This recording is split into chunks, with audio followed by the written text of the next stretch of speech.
Bien-aimés frères et sœurs, que la paix et la grâce de notre Seigneur et Sauveur Jésus-Christ soient avec vous. Aujourd'hui, je vais partager avec vous un autre message biblique basé sur le texte suivant, Éphésiens chapitre 2, versets 1 à 3. Vous étiez morts par vos offenses et par vos péchés, dans lesquels vous marchiez autrefois, selon le train de ce monde, selon le prince de la puissance de l'air, de l'esprit qui agit maintenant dans les fils de la rébellion. Nous tous aussi, nous étions de leur nombre, et nous vivions autrefois selon les convoitises de notre chair, accomplissant les volontés de la chair et de nos pensées, et nous étions par nature des enfants de colère, comme les autres. Sujet, l'esprit de la rébellion. Thème, les actes de l'esprit de la rébellion. Titre, quel est l'esprit qui agit en vous? Introduction. Comme introduction à ce message, nous utiliserons le passage révélateur qui relate la rébellion des enfants d'Israël que l'on trouve dans Deutéronome chapitre 1, versets 19 à 45. Ce passage peut être résumé comme suit: après un bref séjour dans le désert, les fils d'Israël arrivèrent aux frontières de Canaan, à Kadès Barnéa. Devant eux se dressait l'imposante montagne des Amoréens. Moïse leur dit alors de monter et de prendre la montagne, mais ils lui suggérèrent d'envoyer des espions pour explorer le pays, afin de savoir par où monter. 12 hommes furent désignés d'après le nombre des tribus d'Israël, un homme par tribu.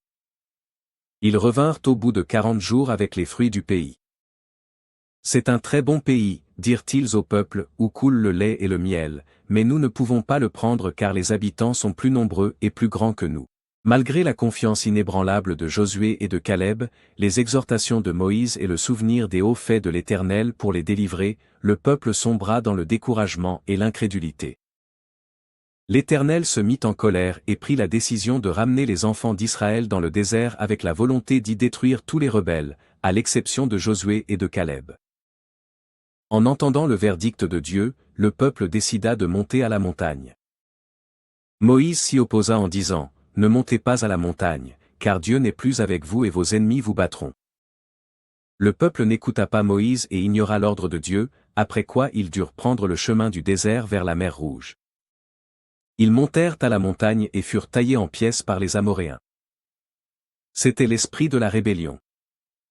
L'histoire de ce peuple d'Israël est remplie d'exemples de la manifestation de cet esprit parmi eux. Quels sont les actes de l'esprit de la rébellion?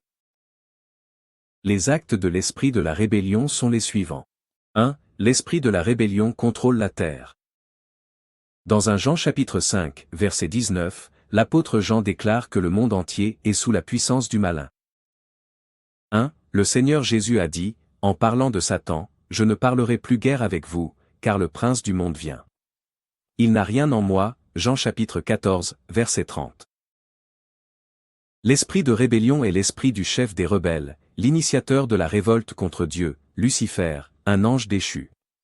Chassé du ciel et descendu pour prendre la terre en otage en inoculant son venin de rébellion contre l'autorité du Créateur à tous les humains.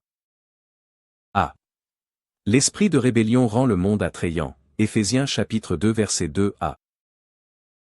Par l'expression « le train de ce monde », l'apôtre Paul précise que le monde a une manière de vivre qui lui est propre, une manière de vivre héritée de nos ancêtres et de notre environnement en opposition aux normes de Dieu, notre Créateur. Tout être humain, descendant d'Adam et Ève, est naturellement habité par cet esprit de rébellion, puisque nos premiers parents en ont été infectés dès le début. Pour les autres individus, descendants du singe, comme Darwin, l'esprit qui les anime est l'esprit animal. Cet esprit les fait agir et réagir selon leur instinct. Leur condition est donc pire que celle des premiers qui réussissent en raisonnant conformément aux capacités de l'esprit humain. B. L'esprit de rébellion se propage dans l'air, Éphésiens chapitre 2 verset 2b. En utilisant l'expression « le prince de la puissance de l'air », l'apôtre fait référence à une puissance qui voyage dans l'air comme des ondes, et contrôle les pensées des humains puisque leur cerveau sert à la fois de récepteur et d'émetteur. D'une manière ou d'une autre, chacun de nous est affecté par cet esprit qui voyage dans l'air. Il n'y a aucun moyen d'échapper à son contrôle, pourtant on peut résister à son influence par la puissance de l'Esprit du Seigneur Jésus-Christ, qui a vaincu le prince de la puissance de l'air par sa mort expiatoire et sa résurrection d'entre les morts. C. L'esprit de rébellion agit dans les rebelles, Éphésiens chapitre 2 verset 2c. Vous vous demandez souvent pourquoi tant de chefs d'État qui avaient dû jurer de respecter les lois de leur pays et de travailler au bonheur de leurs concitoyens sont devenus des bourreaux assoiffés de sang. C'est l'esprit de rébellion. Pourquoi un groupe d'hommes prend-il les armes pour renverser un gouvernement qui travaille au bonheur du peuple? C'est l'esprit de rébellion. Pourquoi des enfants élevés dans des familles honorables, ayant reçu une bonne éducation, se sont-ils écartés des sentiers battus et sont-ils devenus des dangers sociaux?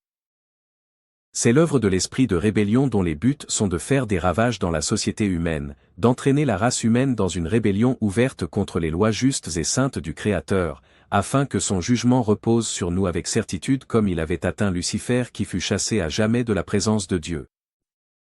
Mon frère, ma sœur, quel est l'esprit qui agit en toi, l'esprit de rébellion ou l'esprit de Jésus-Christ?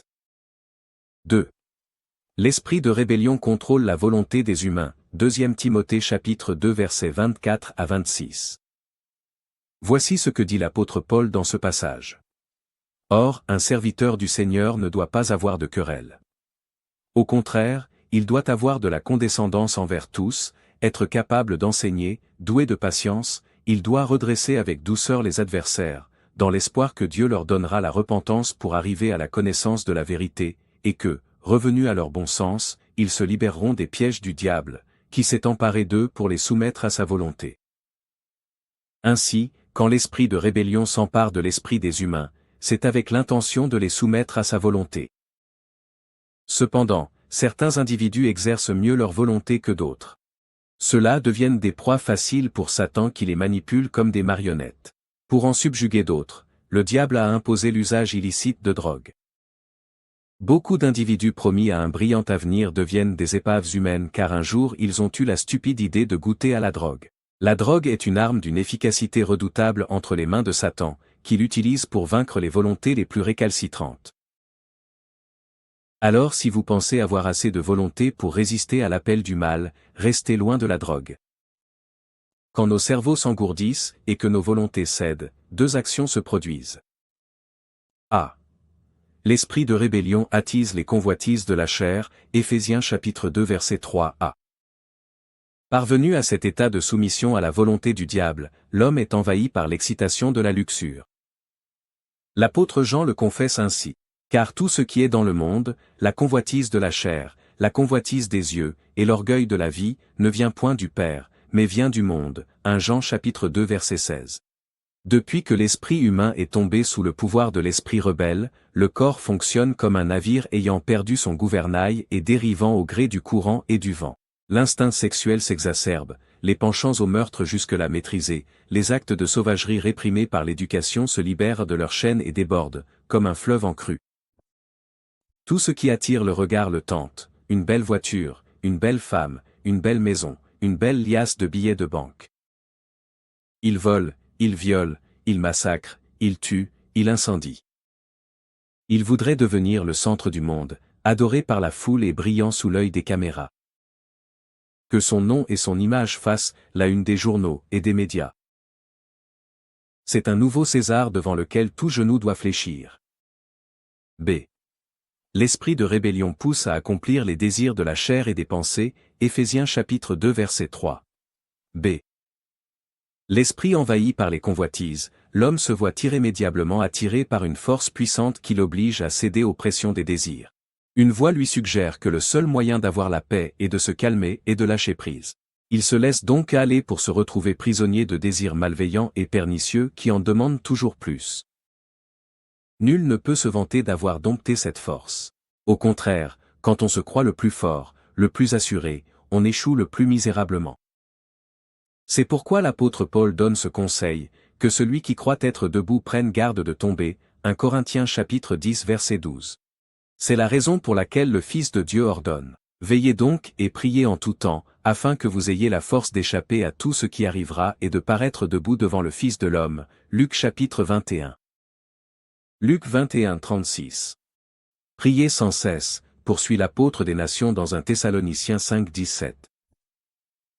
La prière et la méditation de la parole de Dieu sont les meilleures armes pour résister à l'esprit de rébellion. Car quelqu'un a dit qu'il est difficile pour celui qui lutte à genoux de tomber, car il est déjà à terre. Conclusion. Frères et sœurs bien-aimés, il existe un esprit puissant qui influence les pensées des hommes et les pousse à s'opposer au juste et saint commandement du Créateur de l'univers. Le seul moyen de lui résister est de se soumettre volontairement à la seigneurie du Fils de Dieu, le Sauveur Jésus-Christ, en obéissant à ses commandements. Et maintenant, que le Dieu de paix, qui a ramené d'entre les morts le grand berger des brebis par le sang d'une alliance éternelle, notre Seigneur Jésus, vous rende capable de toute bonne œuvre pour l'accomplissement de sa volonté, et fasse en vous ce qui lui est agréable, par Jésus-Christ, à qui soit la gloire au siècle des siècles. Amen. Si ce message vous a béni, aimez cette vidéo, abonnez-vous pour recevoir des messages bibliques hebdomadaires, partagez avec un ami ou un membre de votre famille, commentez ci-dessous. À la prochaine fois, que le Seigneur vous bénisse abondamment.